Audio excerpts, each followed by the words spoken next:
Selamat pagi saudara, sebelum kita membaca merenungkan firman Tuhan, mari kita berdoa. Terima kasih kepadamu Tuhan untuk segala kemurahan, kasih karunia dan berkat yang Tuhan berikan pada kami. Kami hendak membaca dan merenungkan firman-Mu, biarlah Tuhan berbicara dan mengajar kami, supaya kami mendapat berkat dalam Tuhan Yesus. Amin. Saudara, pembacaan firman Tuhan untuk hari ini diambil dari kitab Kolose pasal 3 ayat 18 sampai dengan pasal 4 ayat yang pertama. Tetapi saya hanya akan membacakan ayat yang ke-25 dari pasal yang ketiga yang mengatakan demikian. Barang siapa berbuat kesalahan, ia akan menanggung kesalahannya itu, karena Tuhan tidak memandang orang. Saudara, kita sering mendengar bahwa Tuhan yang kita percayai adalah Tuhan yang penuh kasih, Tuhan yang akan mengampuni betapa besar sekalipun dosa kita apabila kita datang kepadanya, sehingga pintu pengampunan, keselamatan, bahkan surga terbuka bagi kita. Itu benar, saudara. Tetapi pada pihak lain, kadang-kadang juga kita melihat bahwa akibat daripada satu kesalahan atau dosa yang kita lakukan, selain Tuhan mengampuni kita, tetapi kadang-kadang masih juga ada akibat-akibatnya yang harus kita tanggung, yang harus kita alami dalam kehidupan kita ini. Kita ingat, saudara, bagaimana cerita tentang Yakub yang telah menipu akan Esau kakaknya dengan bubur kacang merah demi untuk mendapatkan hak kesulungan. Dan itu telah dia lakukan dengan menipu akan kakaknya. Tetapi dalam perjalanan hidupnya kemudian, Alkitab juga mengatakan bagaimana Yakub kemudian ditipu oleh anak-anaknya. Yakub mempunyai beberapa anak, salah satu Yusuf yang sangat dikasihi. Ketika saudara-saudara Yusuf pergi tidak kembali, tidak pulang-pulang, maka Yakub mengutus Yusuf. Tapi kemudian saudara-saudara Yusuf pulang kepada Yakub dengan membawa berita yang sangat mengejutkan. Dikatakan rupanya Yusuf mati diterkam binatang buas, jasadnya tidak ditemukan, hanya jubahnya lah, bajunya lah yang berlumuran darah. Dapat kita bayangkan, saudara, betapa sedihnya hati Yakub mendengar berita tentang anaknya yang sangat dia kasihi mati tanpa ditemukan, jasadnya diterkam binatang buas. Dahulu dia menipu akan Esau kakaknya, kemudian dia ditipu oleh anak-anaknya, karena sebenarnya Yusuf tidak mati diterkam binatang buas.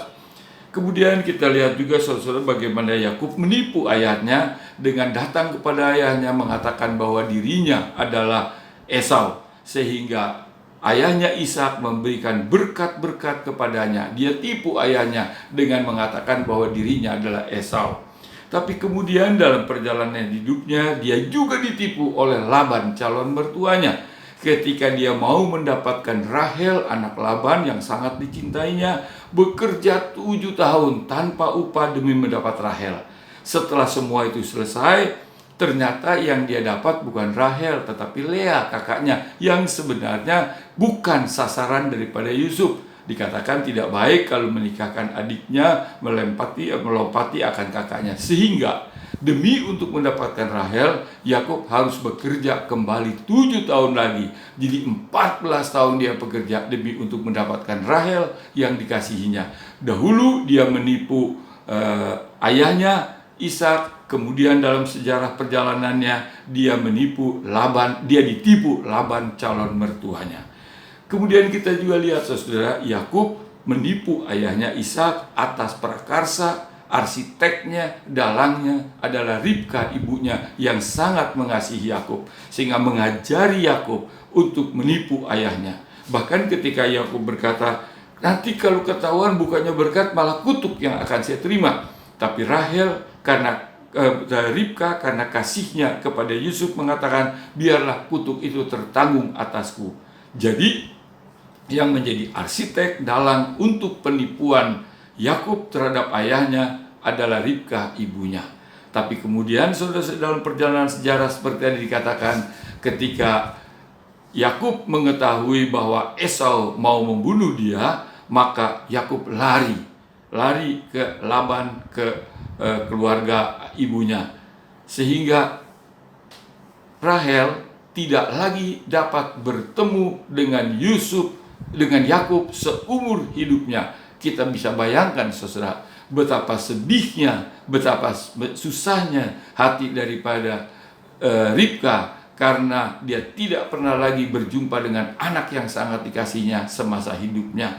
Jadi saudara-saudara, akibat daripada tindakannya yang mendorong Yakub untuk menipu ayahnya, dia mengalami kesulitan, kesedihan, penderitaan hidup, tidak berjumpa lagi dengan anak yang dikasih tadi. Jadi kita lihat saudara, dalam semua itu ya, dosa perbuatan tidak benar yang dilakukan berakibat dalam penderitaan, kesulitan, atau katakanlah hukuman dalam kehidupannya. Yakub menipu Esau, dia ditipu oleh anak-anaknya. Yakub menipu ayahnya, dia ditipu oleh calon mertuanya. Ribka, ibu Yakub, yang menjadi dalang penipuan, dia tidak lagi berjumpa dengan anak yang sangat dikasihinya seumur hidupnya karena Yakub lari. Jadi saudara, itulah yang kita lihat. Nah, firman Tuhan yang tadi kita baca mengatakan, barang siapa berbuat kesalahan, ia akan menanggung kesalahannya itu, karena Tuhan tidak memandang orang. Benar, Tuhan mengampuni kita, pintu pengampunan, pintu surga terbuka bagi kita. Tapi saya katakan tadi, kadang-kadang akibat daripada perbuatan kesalahan dan dosa yang kita lakukan, masih kita harus tanggung dalam kehidupan di dunia ini. Oleh sebab itu, saudara-saudara, jangan kita main-main dalam dosa dan kesalahan. Kita hendaknya hati-hati dan camkanlah firman Tuhan ini. Tuhan memberkati. Kita berdoa. Terima kasih kepadamu Tuhan untuk firman-Mu yang menyatakan bahwa Tuhan akan membalas kesalahan daripada orang yang berbuat salah. Kami diingatkan. Oleh sebab itu, tolong kami supaya kami selalu berusaha hidup dalam kebenaran yang Tuhan kehendaki, sehingga hidup kami diperkenan dan diberkati Tuhan. Bahkan Tuhan, berkatilah hidup kami seterusnya bersama dengan keluarga kami semua. Ampuni segala dosa dan kesalahan kami dalam Yesus Kristus Tuhan kami. Amin. Saudara, Tuhan memberkati.